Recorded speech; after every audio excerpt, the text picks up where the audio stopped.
بسم الله الرحمن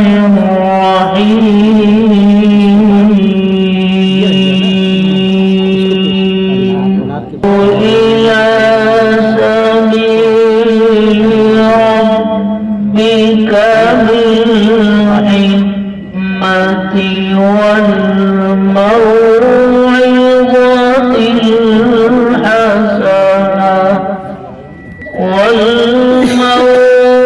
والموعظة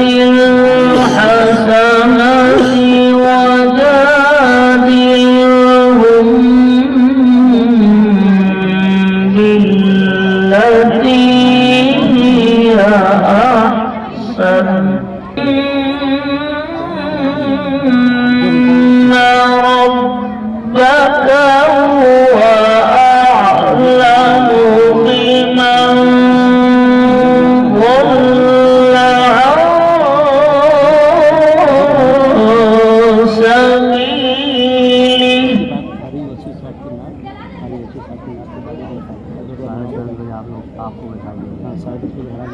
وهو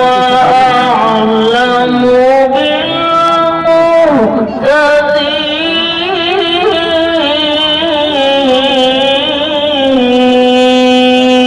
بالمهتدين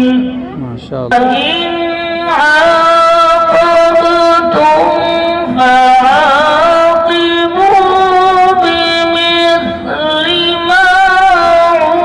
عوقبتم به ولئن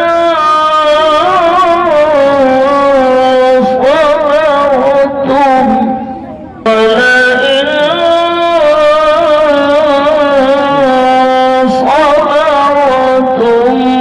لهو خير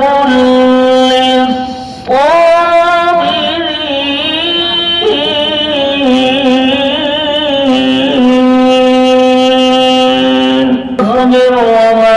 صبرك إلا بالله